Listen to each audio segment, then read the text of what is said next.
عن أبي هريرة رضي الله تعالى عنه قال قال رسول الله صلى الله عليه وسلم يكون في آخر الزمان دجالون كذابون يأتونكم إلى الأحاديث بما لم تسمعوا أنتم ولا آباؤكم فإياكم وجههم ولا يضلونكم ولا يفتنونكم أو كما قال رسول الله صلى الله عليه وسلم رواه مسلم فتح الملهم مشكات مرقات أشترمات مسند عبد الرزاق مسند أبي شيبة وغير ذلك 50 كتابا صحيحا আল্লাহর হাবিব সাইয়্যিদুল মুরসালিন ইমামুল মুরসালিন আখিরি নবী নূর নবী হায়াতুন নবী মুহাম্মদুর রাসূলুল্লাহ সাল্লাল্লাহু আলাইহি ওয়াসাল্লাম পাক জবান মুবারকের শাদ মুবারক করেন।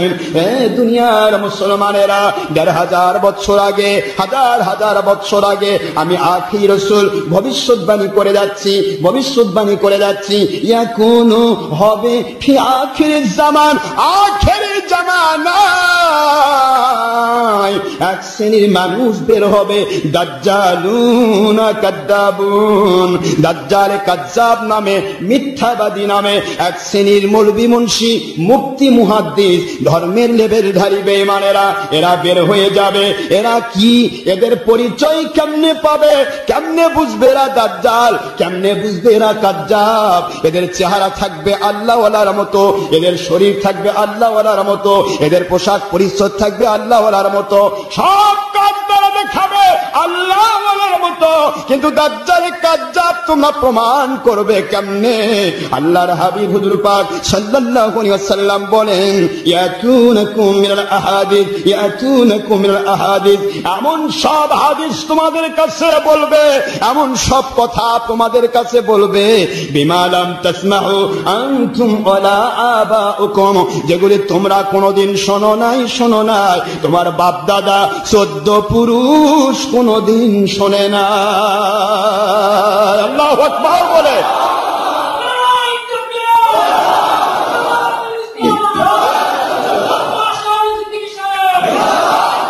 দাজ্জালে কাযযাব চেনার জন্য চেহারা নয়, দাজ্জালে কাযযাব চেনার জন্য মৌলভী মুন্সি নয়, দাজ্জালে কাযযাব চেনার জন্য ওলিয়া উলিয়া দাবিদার নয়, দাজ্জালে কাযযাব চেনার জন্য যা ইচ্ছা তাই নয়।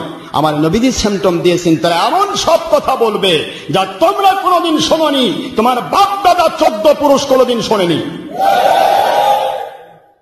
এই মানুষ যত বড় হাব্বা জুব্বালা হোক এটা দাজ্জাল, এ যতই টুপিওয়ালা দাড়িওয়ালা পাগড়িওয়ালা ওলি দাবিদার পিসাব দাবিদার আর বড় দল দাবিদার হোক না কেন, ধর্মের লেবেলধারী এরাই দাজ্জালে কাযযাব। হুজুর বলে দিলেন আপনি আমি কি কথা বুঝতেছেন না বুঝেন না? আপনি সারা জীবন কোনদিন শুনেছেন নবী মাটির মানুষ? আজকে হাব্বা জুব্বা পাগড়িওয়ালারা কয় নবী মাটির মানুষ। সারা জীবন কোনদিন শুনেছেন নবী আমাদের মতো? নবীজির পশম মোবারক কেন, নবীজির একজন সাহাবীর যে জানো ওনার শরীরের উনি যে ঘোড়া নিয়ে যেতেন, ওই ঘোড়া নিয়ে যে নবীর দরবারে যেতেন, ওই দরবারে যাওয়ার সময় ঘোড়ার খুর দিয়ে যে ধুলিগুলি উড়ে যেত, ওই উড়ন্ত ধুলির সাথে শ্রেষ্ঠ ওমর ইবনে আব্দুল আজিজ আমিরুল হাদিস ফিল হাদিস বলা হয়, ওই ওমর ইবনে আব্দুল আজিজ যাকে বলা হয় শ্রেষ্ঠ খলিফা, তার পর্যন্ত তুলনা রাখা হয় না। আল্লাহু আকবার জোরে বলুন। সেখানে আজকে নবীকে কয় আমাদের মতো। নবীজির পেশাব পায়খানা মোবারক পাক, আর আমরা সকলেই অজু গোসল ছাড়া না পাক। কি করে নবীর সাথে তুলনা করো ও ডের ব্যাটারি হুজুরেরা? ৭২ ফেরকার ধর্মের লেবেলধারী বেঈমানেরা, তোমাদের মনে কি একটু ভয়ও লাগে না? তোমাদের একটু কি কলিজাটা কাঁপে না? ঈমান থাকলে তো যাওয়ার চিন্তা থাকতো, হাই হায় আমার ঈমান চলে যাবে। আসলে তোমাদের ঈমান নাই, ৮৮ সালের বন্যায় ধুয়ে মুছে ভাটির দিকে বিদায় হয়ে গেছে, যার কারণে ঈমান যাওয়ার ভয় তোমাদের থাকে না। ঈমান তো যাবে, থাকলে তো যাবে, এটা ঈমান নাই তো যাবে কি? উপরে লেবেল আছে, দুধের লেবেলে মদ, দুধের লেবেলে। আপনারা কি রাগ করতেছেন? মন খারাপ হচ্ছে না তো?